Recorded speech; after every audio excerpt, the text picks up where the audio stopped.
new day for America and a new dawn for peace and freedom in the world.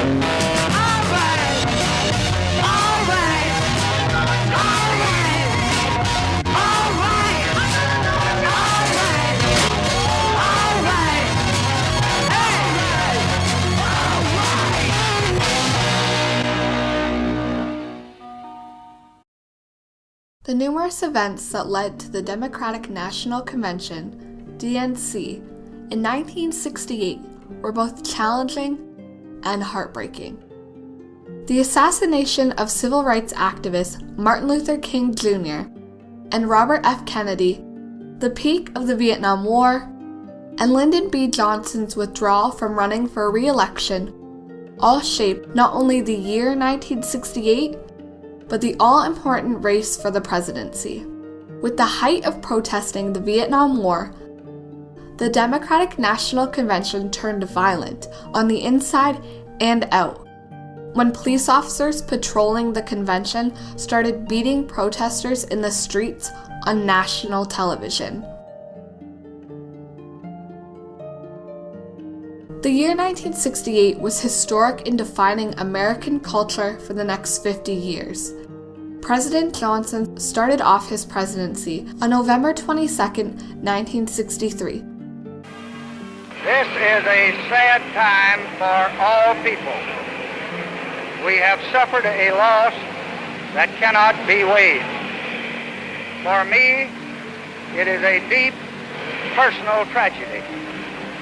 I know that the world shares the sorrow that Mrs. Kennedy and her family bear. I will do my best. That is all I can do. I ask for your help and God's. When John F. Kennedy was assassinated in Dallas, Texas, campaigning for his re-election the following year. Despite the worst way one would want to enter the office of the president, LBJ made sure that JFK's exact civil rights bill would be passed in 1964, the Civil Rights Act of 1964, and the Voting Rights Act in 1965, which allowed African Americans the right to vote under the 15th Amendment to the U.S. Constitution. Although he made an enormous amount of progress on civil rights within the United States, the war going on in Southeast Asia is what killed LBJ's chance at re-election. On March 31, 1968, after an announcement about the halting of bombing happening in Vietnam, Johnson dropped a bombshell. Accordingly, I shall not seek, and I will not accept the nomination of my party for another term as your president. Were the lines that stayed with the American people forever, including a certain candidate. Just 2 weeks before Johnson's announcement, Robert F. Kennedy finally declared that he was going to run for president. And felt their anger about the war that they are sent to fight, about the world that they are about to inherit. I am announcing today my candidacy for the presidency of the United States.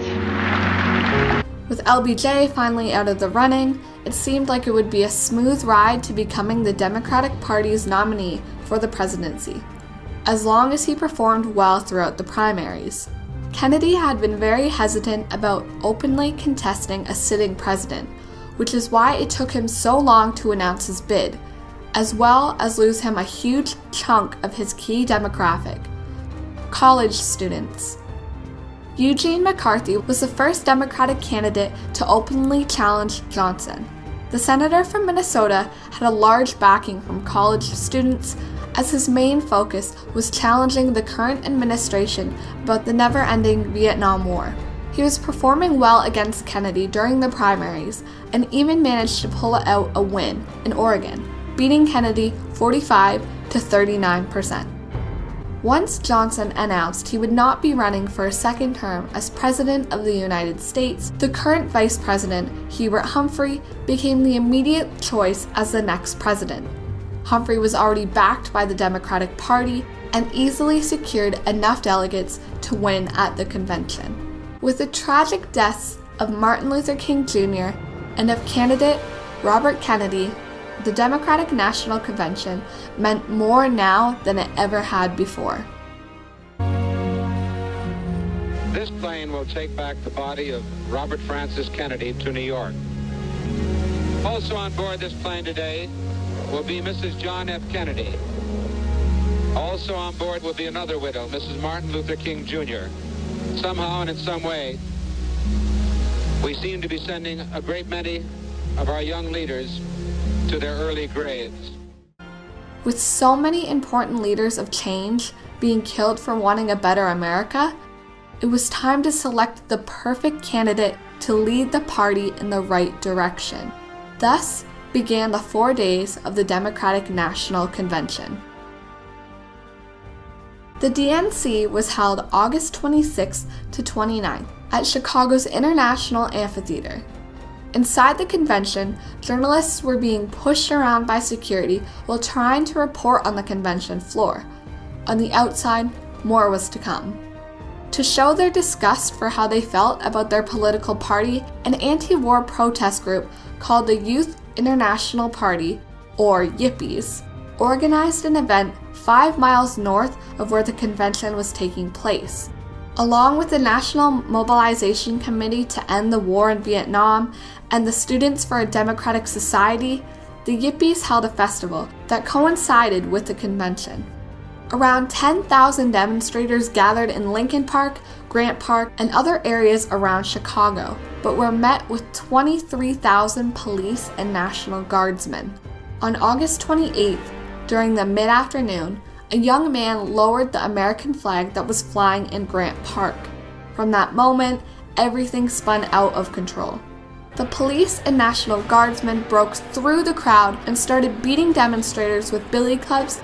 Just as the year was filled with chaos, the scene of Chicago that night was something that couldn't possibly be happening in the United States.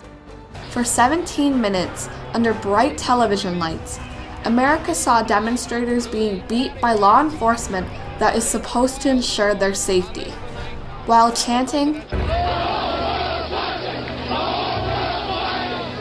whole world is watching," chants the crowd on the side. the Democratic Party was torn apart even further. This allowed for the law and order candidate Richard Nixon to remain uncontested on the Republican side and ultimately win the presidency in 1968. After a year of violence, political mayhem, and civil unrest, America would never be the same. It's still so easy to see the political climate of today and compare it to that of 1968. Bigotry still wins. Colored people are still at a disadvantage, and we are still marching for our rights. The Democratic Party is still indecisive on which route they plan on taking. The year of 1968 was an outlier, but are we really that far off from today? What's going to happen in Chicago?